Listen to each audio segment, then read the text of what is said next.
Hi, I'm David Stoker, and I want to welcome you to the Better Life in Recovery #Hope Dealer Movement podcast.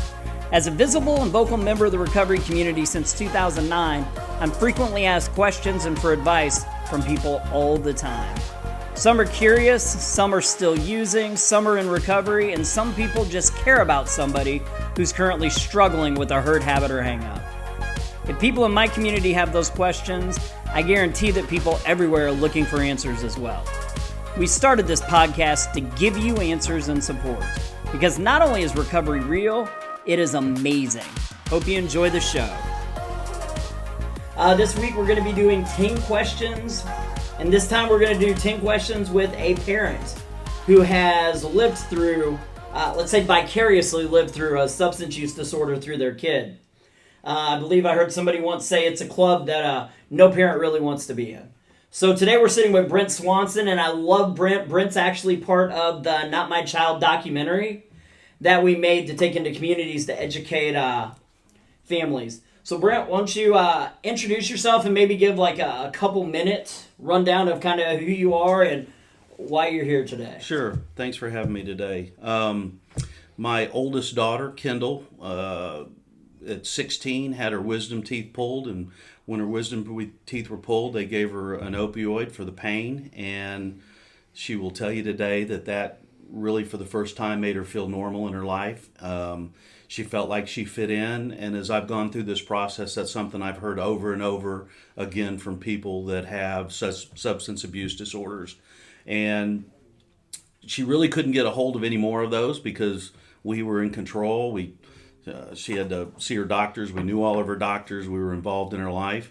When she was 18, she was in a car accident, and at that point, they gave her a huge bottle of pills, and it was all over from there. And we chased it for a long time from that point. We really didn't know how bad it was for a number of years because we didn't know all the signs to look for, and there were so many little things as I look back now that we recognized. But when she went to heroin, because she couldn't afford the pills any longer, then it became pretty obvious that we had a major problem on our hands, and that lasted for probably a little over a year that we chased that, and we're finally able to get her into treatment, and after several failed attempts, got her into a treatment that ended up working for her, and she was 6 years sober. Actually, about 2 weeks ago, she hit her 6-year anniversary, so we've been through it, I've seen it, and now we try and help other parents as they kind of navigate through this pretty difficult road. Yeah, and I have met your daughter, and she is a powerhouse when it comes to sharing her recovery and just her zeal and appreciation for life. Yeah, thank you. You know, I think that's what stood out whenever I met her is just, I mean, she has this permagrin. And a lot of people have a fake permagrin. She has this genuine permagrin and just this passion that she always talks with. She's similar to you in her unapologetic description of what she went through. And I think what she went through helps make her the person she is today. And quite honestly, I would never wish this on anybody, but it has actually, at the end of the program with all the treatments she's gotten, everything, I think she will live a much fuller life than she ever would have if she didn't see this. I tell her all the time, you know, you learn a lot about life driving in the ditch. If you're on the road every day, right, you don't get nearly the experience you do spend a little bit of time in the ditch. The problem is you can't stay in the ditch. You got to get out of the ditch, and she's been able to do that. Yeah, I'm glad she's out of the ditch, and I bet you are too. Yeah. So when you first recognized that there was a problem, how did you start to address it? Well, it was nothing we had ever seen before, so it was really kind of a total shock. And I think, like a lot of parents, we start to rationalize away what's happening, and it's going to go away, and you don't really realize the severity of what you're getting in the middle of, and that how life-threatening this really is. And it took us a while. And I didn't grow up around any kind of substance abuse. I had an amazing childhood. I had amazing parents that taught us to, you know, respect other people, respect ourselves, all the things that we all want to impart on our kids. And we tried to do the same. And I think my initial feeling was, well, we just need to, you know, love her more, and we can love this out of her, or this is going to pass, or whatever. And that's not how it works. And parents have got to realize that they're really dealing with something that can be life-threatening without a doubt. And we're fortunate we were able to navigate through that. But We just tried to start reading as much as we could, getting on the internet, finding out as much information. And quite honestly, the more we read, the scarier it got. I can imagine. So where did you guys first start going in for? What am I trying to say? Where did you go for help and support? I mean, how did you know where to go? We really didn't. I mean, we had to kind of find it on our own. We sought out a few friends. Like most people, you're kind of worried about just announcing this to the world because you think they're just going to pull out of it, and it's best not to have everybody know they had this experience. Again, that's not how this works, and people know anyway. So we went to select friends that we know had been through similar experiences, maybe had experiences with their children. So we reached out to them, and some of them were reluctant to talk to us about it, and some fortunately were. And I think that's kind of where it really started and where we really began to see what we were dealing with and how big this problem really was. So they say that this is a disease that definitely impacts the entire family. So how did you support yourself and your family emotionally? That was tough. I've never been a big crier, and all of a sudden it seemed like I'd see an ad for the Hallmark Channel and I'd lose it, I told somebody the other day that, when the Hallmark Channel would come on, we'd have to pull the curtains and turn off the lights, because if anybody saw me crying in there, they'd show up at the front door and dressed in black with dinner rolls and a casserole. But it was really just starting to kind of reach out, find as much information as we could, begin to understand what the problem was. And then, I don't know, we really looked of what we could do for ourselves. We didn't look at it as a problem we had, we looked at it as a problem our daughter had. I know today that's not the case, right. And it is really something that impacts the whole family. We have a younger daughter as well, and the impact on her was much more than we understood. And a lot of guilt there, because she knew kind of things were starting to go bad, but didn't want to rat out her sister or big sister, and wanted to be loyal and all those things, and then realized that she should have spoken up earlier. So it's certainly something to talk to your whole family about, have everybody involved in it. I know there's a lot of husbands and wives that end up splitting over this. It's so painful. It's such an amazingly emotional, difficult time that most people really struggle with that, and some just completely shut down. So something you talk about in the documentary that's always kind of stood out to me, you talk about, and it's not a question that we have, but I want to make sure it gets in here. You know what I mean? You talk about the 3 C's. Yeah. Would you kind of break down those three C's for our listeners? Because I think it's really important. Yeah. For parents to have better knowledge. I mean, literally, it's one of the reasons we're doing this podcast. It's why we made the documentary, is I think that there's a lot of parents out there, and even though our parents are the first and last lines of defense for our kiddos, sure, they are very ill-prepared to deal with substance use disorder. I think they don't recognize it. We won't get into it's a disease, it's a this, but yeah. I will say they don't recognize it for what it is. Yeah, absolutely. I always say they don't recognize it as a disease. They think it's because of poor parenting, or it happens to those other people, or it's a moral weakness, moral failure.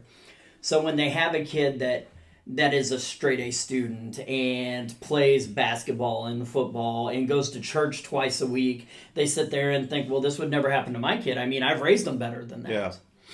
So I think it hits them harder whenever Absolutely. It does, because then they blame it on themselves. Yeah, they do. And I think that, there's certain things that we all go through. I thought about the fact my daughter will never be able to have happy hour with us. I mean, how crazy is that? I mean, really and truly, when you get all down to it, what's important in life, that's such a small part of it. And you think of the negative aspects of it. I can tell you there's a lot of really good positive aspects to a good recovery. I've seen that. But that gets in the way of what you need to be able to do to help your child. And we certainly all look at, what did I do to cause this? I think that takes a little while to get to that point. You're really kind of in it pretty deep before you realize and start blaming yourself, because you're trying to just understand what the heck's going on right here. How could a substance control somebody like this? I just don't get it. And I'll never understand it. I'll never understand it, but I have learned to appreciate it. And I think that took a while to get to that point where I've learned to appreciate it. But as far as the three C's go, the first big one is you didn't cause it. And so after a while, you'll get to the point and you'll start going, what caused this? There has to be a reason that this happened. Right. And you're not the reason. And you've got to get to the point where you understand that. And I do believe at a point that your child or loved one's going to project that on you, that you caused it and you didn't. And you need to get past that, because if you don't, you're going to do things that you really shouldn't be doing to try and help them, which is going to turn out to be enabling and help them continue on their process because you feel guilt yourself. So you didn't cause it. This is something that really has nothing to do with you or what you did. I remember asking Kendall's counselor, did I push her too hard in sports? Was I too hard on her to try in school? And she goes, Brent, this was going to happen. I think opioids, I've got some personal opinion about that, speeds it along faster than other drugs, because both the psychological and physical addiction aspects of that drug, but it was probably going to happen. So you didn't cause it. You can't control it. Anybody like me that's a fix-it kind of guy, and that's what I did in my job, I could fix it. There was a problem, you address it, you figure out a solution, and you work on it. That isn't the way this deal works either. And it takes somebody, quite honestly, in my opinion, that has been through the process. I think anywhere I would suggest anybody ever go for recovery, there are a lot of people that work there that are in recovery, and maybe every one of them, like where my daughter went. They understand and don't just appreciate what's going on. And so I think that's really important to understand, that you can't control this. You can't love it out of them. I think so many parents, and I was one of them, just, I can love this out of her. She needs to know how much I care about her, how much we love her, what we're willing to do for her. And all that's going to lead to is massive disappointment and additional pain on yourself, if that's how you feel. And then the last thing is you can't cure it. I truly believe the only way this can be cured is through treatment, and it needs to be good treatment. They need to understand how to live their lives. They need to learn to love themselves, which just is an amazing thing to watch with my daughter today, of how she truly loves herself. She gives, she's at work every day, she does all the cool stuff. But she had to do that at the end of the day. I think we had to put her in a position to be able to, A, want that, and B, to have the tools that she needed to live the rest of her life sober, and in appreciation of what she's got. And anybody who listens to her today talk or talks to her is just like, wow, I want some of that. Yeah. How do you get that? Because I want that. We all want what she's got. I'm telling you. If we could all love ourselves unconditionally, I mean, man, you know how much easier life would be? Absolutely. And I've seen that firsthand. So, you didn't cause it, you can't control it, you can't cure it. That's right. And I bet as a parent, that's really difficult too. It is. Yeah. But when you get to the point where you understand that and you see that, making decisions, good decisions, and knowing how to address this really kind of comes into focus. So because you can continue to contribute to it. There's really a 4C, and you need to figure out how not to do that. And I think that varies depending on the individual and the circumstances that are surrounding it. Yeah, I definitely feel that there is it's a tightrope walk between supportive boundaries and the tough love that you hear about so often, where you're just like, I'm going to cross you off if you don't do this. I think tough love is, that's such a broad term, and people have very specific ideas of what that means. And, tough love is, to me, not doing everything for your child.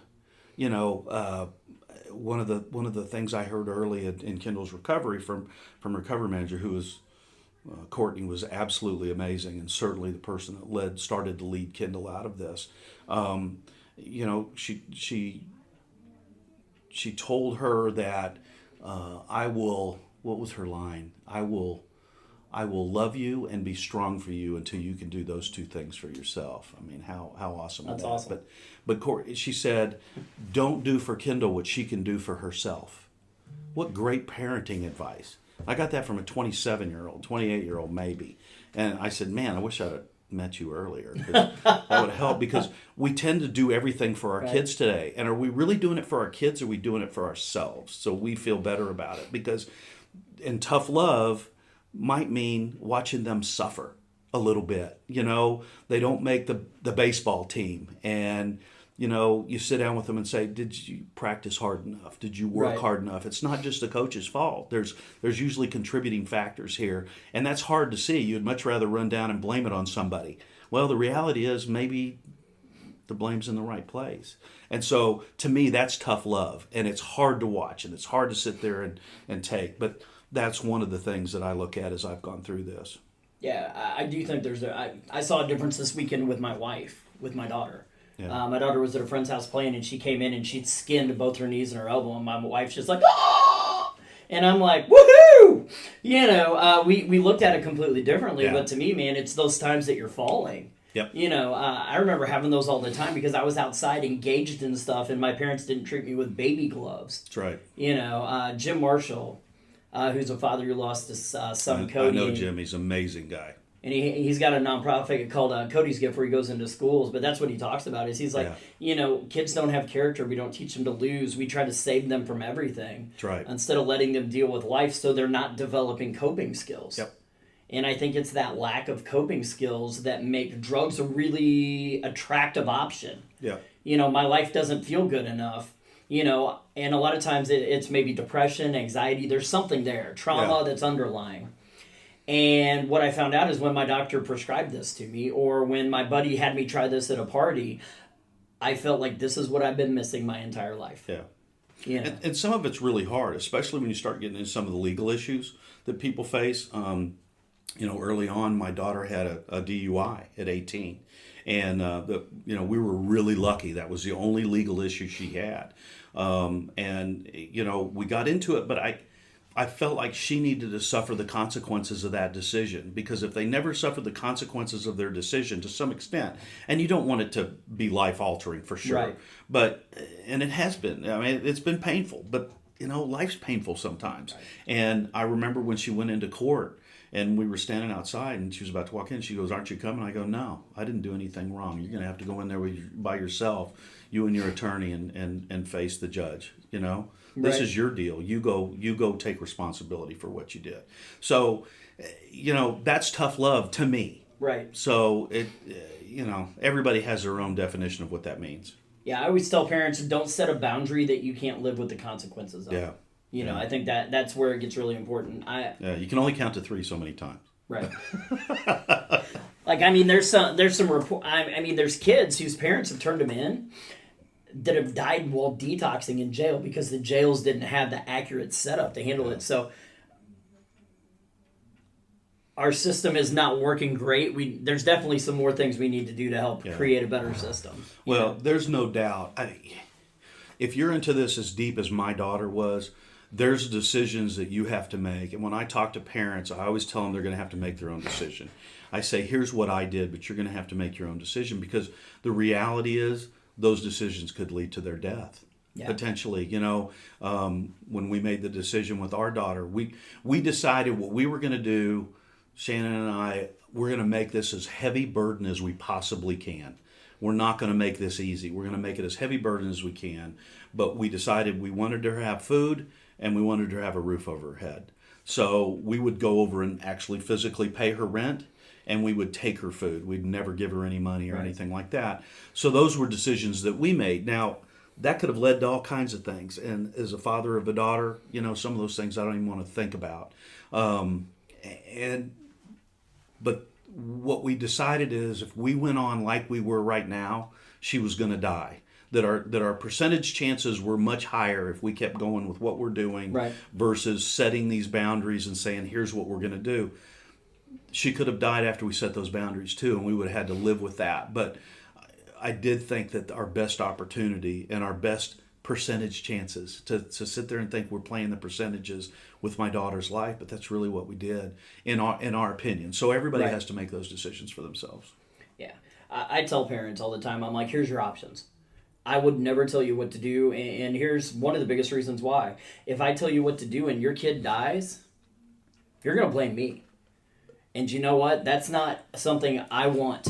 Yeah. I don't want you mad at me. So what I'm going to do is say, here's different options you have. What's going to work best for you? Because I don't know your family either. Yeah, I don't know absolutely. your dynamics. I don't know anything. So I think that's really smart. Yeah. You know, when you have somebody walking into your life saying, you got to do this, you got to do this, you got to do this, I'd find somebody else. Yeah, absolutely. Absolutely. And everybody's situation's different, but you do have to find the strength not to make a decision. And a lot of people put off making those decisions and just continue to go on. And, the consequences of that can be bad too. And it sucks all the way around. I mean, it's just, there aren't good decisions here. Right. But you have to make them, I think. You can't just, for us, we couldn't just let it play out. We had to make some decisions on what we thought was the best way to handle it. So, and there's so many different options out there. Absolutely. I'm going to ask this in kind of a two-part. Yeah. Because not only how did you begin to educate yourself about addiction and treatment options and recovery supports, but what would you recommend based on your experience if you've got a parent out there that wants to find out more? How would you recommend they educate themselves? I think you've got to go, the best place is books. The internet, there's just a wealth of information. You need to be careful there because a lot of, recovery has become a big, big business. Some of them are so much better than others. As we went through the process, I didn't want a country club. I didn't feel like that's what she needed. She didn't need somebody, telling her how great she was and that, all she needed all the time. They need some of that for sure. Right. But, she didn't need to be massaged and babied. She needed to learn how to live a life that was totally different than the one she was living today. So we looked around at a lot of different places and decided after reading that we needed to have a women's only facility. So I think if you have, it needs to be gender specific to your child, whether it be male or female. They share better, females with females, males with males. I think that's really important. For us, a structured 12-step process made sense to me. I didn't know anything about the 12 steps, but I knew some people that I had spoken to that it had worked for them. My daughter is a very spiritual person, but not a over-the-top religious kind of person. And so while she meditates and does all this stuff, she's... So, and I know for some people that's the way to go. I hadn't been exposed, quite honestly, to medically assisted. Kendall didn't go into that program. That scared me initially. It was medicine that got her here. I was afraid to get back into the middle of that. She tried Suboxone here in town, and that didn't work for her. She just started abusing that. And so, but I know that's worked for a lot of folks. So the last 6 years, really what I've tried to do is learn more. And so I've learned a lot more, but certainly where we put her in Texas was exactly what she needed. And it's a very structured environment. She was inpatient, and sometimes it's hard to say this because I know a lot of people can't do this with their child, and it hurts me every day to think about that. But she was in treatment for 3 months in Minnesota, for a month in Minnesota, and then went to Texas and was in resident treatment for 4 months, and then lived in a sober house for 6 months. So she was in treatment for almost a year, and still to some extent, I think they're in treatment the rest of their lives, going to meetings and doing different things. But now she works in that industry, so she gets a lot of exposure to it. But it was really just reading and trying to figure out what we thought would work best for our daughter. Okay. And you guys had even like a recovery coach in there during the residential and stuff. So, you've already kind of touched on it, but what are some of so you talked about those things that you think were effective and why? So, that's a question, but you kind of just answered it. Man, you're getting ahead of me here. So, nobody's ever complained about me not talking too much. So, being in a structured environment. Absolutely. maybe going to a place that wasn't local. I think that's important. I think if you come back to the same environment that you were in with the same people, your chances of relapse go up substantially. I think being somewhere else, and we kind of anticipated, everybody wants their kid to live next door to them or around them. We were more concerned of what's going to save her life, and when she got to Austin and had a bunch of friends coming out of this. Austin's a great recovery community in general. Employers don't hesitate about hiring people that are in recovery. Right. And, so she ended up just loving Austin, and it's a great young people's town, and had lots of friends, so she got a huge support group. And, if she had issues, she had people she could turn to immediately. That's awesome. Yeah, I'm kind of jealous of Austin. I'm hoping to build something like that here. We're working on it. Yeah. Well, so you've got a few people that have come from there that are back here now. I think somebody told me the other day we've had 17 people that have followed my daughter to the recovery center in Austin, and a number of them have come back. So, hopefully they continue to spread the word about what a real good recovery looks like. Yeah. Yeah, and that's important. I'm big on, we say, recover out loud. Yeah. I think we need to be really loud about our recovery, because the media is really loud about everything negative about substance use disorders. Yeah. And I don't think a lot of people see what recovery is or what it looks like. There aren't, and you see these recovery trolls that say these horrible things, and man, I'll tell you what, I'd stack my daughter up and a whole lot of her friends up against any of those guys and go, all right, who do we want to have stick around in this world? Right. And so it's tough. It really is. A real quick story, and when we were going through this process, I'm kind of always been a person that's kind of shared my life anyway, and you find out who your friends are and who you can trust and who's really there for you and thinks about you. I had a really good friend one time, we were playing golf, and he knew I was struggling. He walked up and he said, I just want to tell you, he said, you're a really good parent. That's all he said, and he went up and teed off, and I thought, man, I needed that. Just little things like that Right. that you can do for your friends that might be going through this are just so much bigger than you could ever imagine. But Kendall got Hep C from the needles when she was using heroin, and that was something we didn't share with anybody. And I guess the stigma of Hep C or whatever it was. Right. So, I certainly fell prey to the whole stigma deal myself. And so she went through it, and she ended up getting on Harboni after battling the insurance company for 3 months. And after 12 weeks of that, she went in and she's Hep C free. And she called us up and told us. And, we were really excited because that was something that really bothered me a lot, having my daughter have a disease that could kill her again on top of just getting her through this. And so she posted on Facebook. And I went, oh my God. I saw it about 2 hours after she posted. And I saw it, and we hadn't told anybody. And a lot of our friends follow her on Facebook. Right. And I went, oh. And so I got this horrible feeling in the pit of my stomach, and shame on me. But so I called her up, and kind of calmed down. I said, Kendall, do you really want to have this out on Facebook? And we really hadn't talked about that. And she said, Dad, I posted that about 2 hours ago, and I just had a friend, me, that said, I too have Hep C. I've had it for 1.5 years. I've been afraid to tell anybody. I haven't gone anywhere. I just called and made a doctor's appointment after reading your post. Thank you for leading the way. And I went, all right, let's go. You're like, I get it. So it was kind of, came out of the bunker and said, we're going to share it all, and maybe somebody will get something out of it and save their life.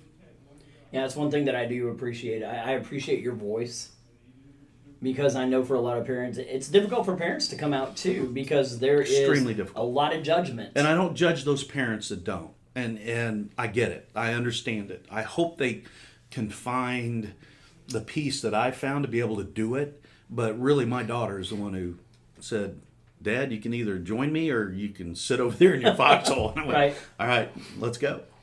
Yeah, I remember hearing one of the Kennedys speak. I think Patrick is in recovery. And he's like, he said a lot of people had an option to remain anonymous. He's like, I never had that option. No. So she didn't really give you much of an option either. No, she didn't. She's like, you can either talk about it or not talk about it, but people are going to know. Well, and I'm glad she didn't. There's 17 people from my local community. I talked to a parent the other day that came from another parent I'd talked to 8 months ago, and they called up and talked about their daughter, and I sent him a interview that Kendall did at Missouri State, a little 8-minute interview, and he told me that that's the reason she listened to that, and that's why she decided to get recovery. So here we touched somebody in Chicago that I've never met, don't know anything about, and she decided to go get help after listening to my daughter's interview. I mean, that's powerful. how many 27-year-olds get to do that? Yeah. Maybe save somebody's life, and that's not the first. So it's, if we'd all just speak up, and it's, stuff happens. Right. It's life. Life happens, and you either can hide from it or you deal with it. So you tend to be pretty positive, so I'm going to ask you another question that's going to make you look at maybe the negative side. Yeah. But what's something that you try, what are some things you tried that maybe didn't work, and why do you think they weren't effective? Well, we certainly tried to love it out of her, and that doesn't work. I've kind of addressed that, and you think you're going to grow out of it, or that it's going to change, or all those kinds of things, and it's not. You're going to have to address it. You're going to have to deal with it. You're going to have to get them into treatment, or something's going to happen. Right. And I think there's people that get better, maybe don't use as much, but they're never going to enjoy the life like my daughter has, and you have, until they truly recover.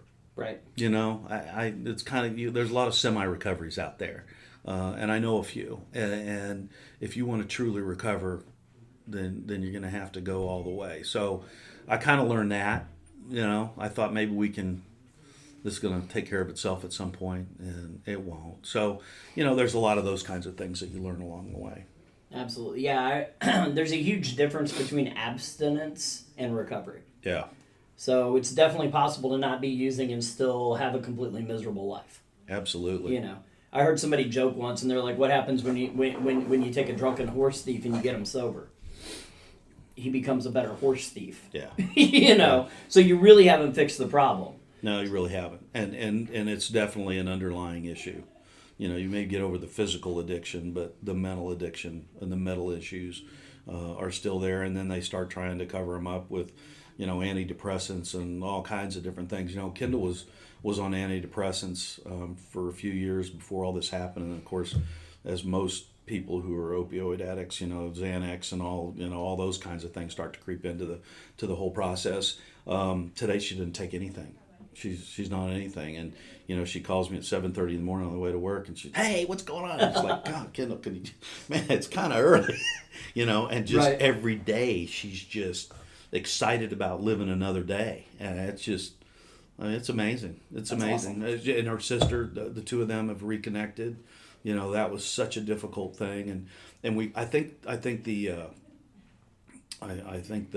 your kids, the brothers and sisters really get lost in this process and can be horrible for them. My youngest daughter was a freshman at Mizzou when Kendall was at the height of her addiction, and then finally went in April of Haley's freshman year, and Haley wrote a blog recently, and she said, I was trying to prepare myself for the phone call from my parents that my sister had died. And they're 2.5 years apart. That's intense stuff. Wow. And to be dealing with that at 18 years old, your first year in college, and Haley was an extremely good student and had the worst semester of her entire career from elementary school on through, was that freshman year, and it really, really affected her much more than we realized. We were so focused on our other daughter that sometimes you've really got to stop and say, I need to make sure that I'm taking care of everybody, including yourself. Right. So, and we've already talked about boundaries. That's the next question. How do you set? How do you set healthy boundaries? But I mean, you already kind of talked about it, and what's healthy for you as a parent with your kid may not be healthy for another parent with their kid. Yeah, I think a lot of it depends on how they were brought up, what they're used to, what their experiences are. Somebody told me once, actually, the lady who runs the facility Kendall went to, there's a dramatic difference too when people come into recovery. If you've had very difficult situations, traumatic experiences in your life, you recover differently than somebody like my daughter who really didn't have any traumatic experiences in her life. And when they come out of it into recovery, they have a lot of great memories, they have a lot of family, they have a lot of things to fall back on. People who've had a traumatic experience still have to deal with all of that. And so that's a little bit different situation than we went through. So while there's so many things in common about the whole process, I think there's a lot that can be very different depending on individual situations. Absolutely. So what do you wish you'd have known back then that you know now? Oh, man. You know, there's no way I would have known it all back then. I've come to that realization. Right. So that makes it easier for me and takes some of the blame away, maybe, where I realize I've had to do a lot of study and I've had to do a lot of things to learn what I have today and the experience. I wish I would have known how dangerous this is and how bad this is, and the first time it happened that I jumped on it faster than thinking it would just go away, or think it's just a kid doing their thing kind of deal.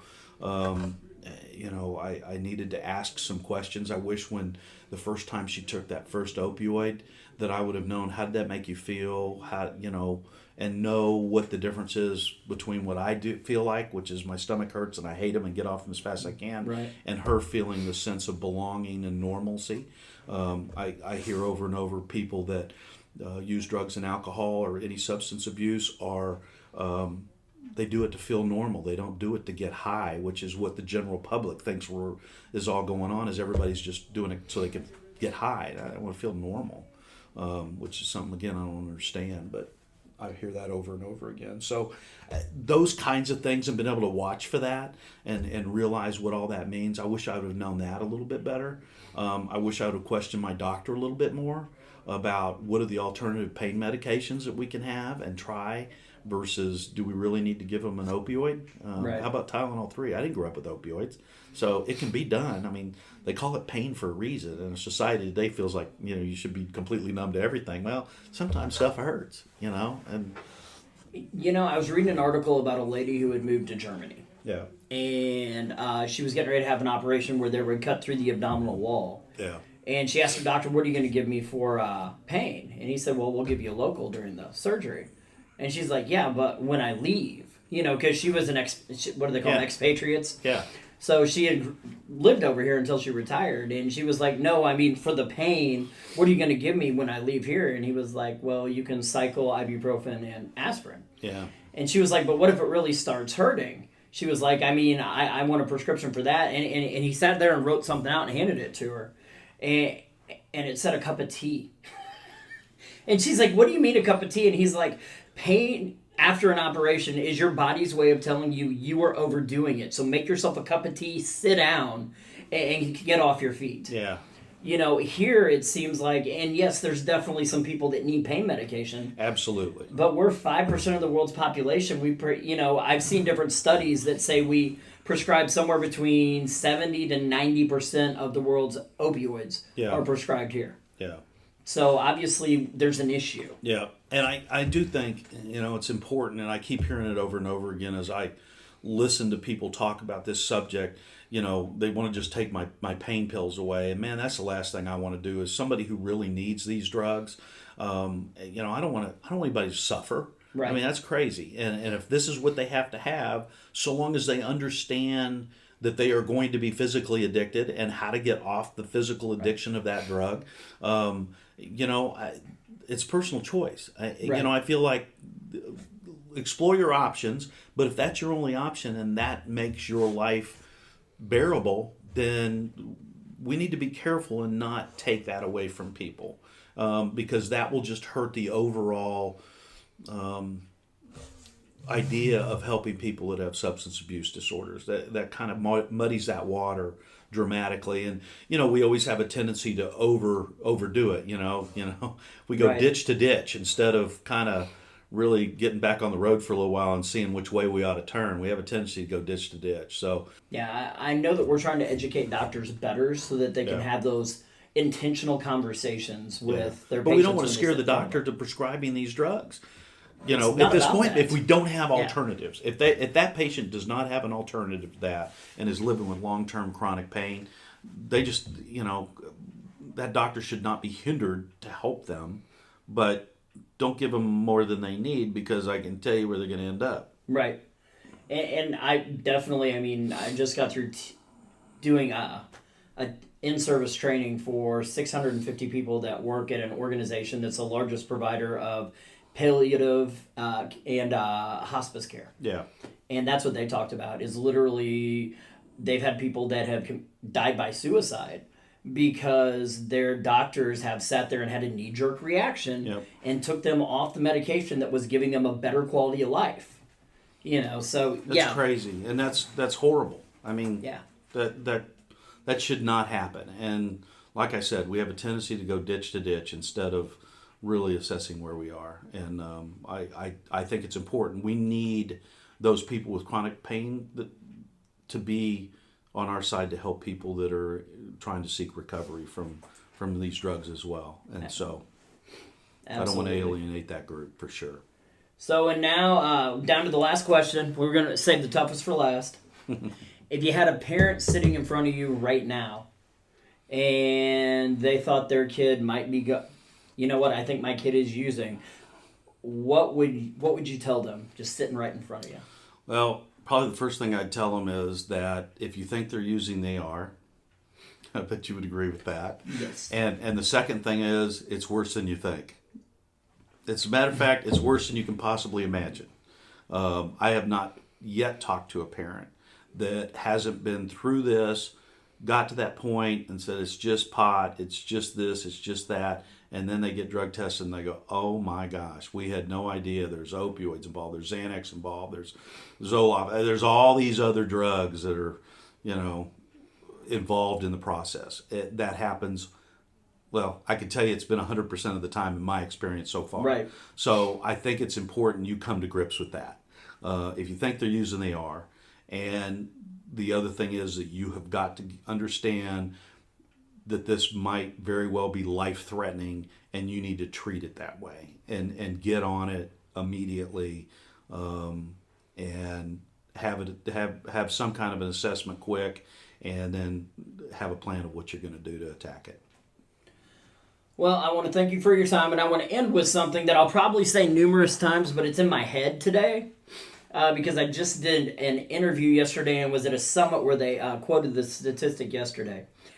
I think a lot of times people look at it as, especially with their kids, they look at it, well, it's just a little beer, it's just a little weed. I did that when I was younger.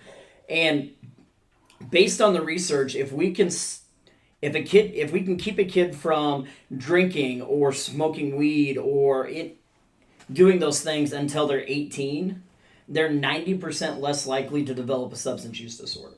Wow. And to me, that's a huge statistic. It is. So I know it might be a passage of life that a lot of people think, because, well, I drank beer. Yeah. I drank beer in high school, so it's okay if my kids do. Just remember, I bet you drank beer in high school. I did. And I bet you didn't develop a substance use disorder. I didn't. But your daughter did. So just because you don't have it doesn't mean that it can't impact your family. Very true. So thank you very much for your time, Brent. I appreciate it. And we will be back on here next week. We appreciate you guys listening, and y'all have a blessed week. In closing, I just want to thank you for listening to the podcast. Please join us every week for new episodes. If you want to connect with us further, if you have any questions, topics you'd like to hear in the future, or maybe you would like to be on the podcast sometime, you can connect with us at betterlifeandrecovery.com. There's a Better Life and Recovery page on Facebook, or you can, we're on Twitter, BLIR_NPO. Also, this podcast is part of the Studio DNA Podcast Network. You can find out more about the network at studiodna.media. Thanks a lot. Y'all have a great week.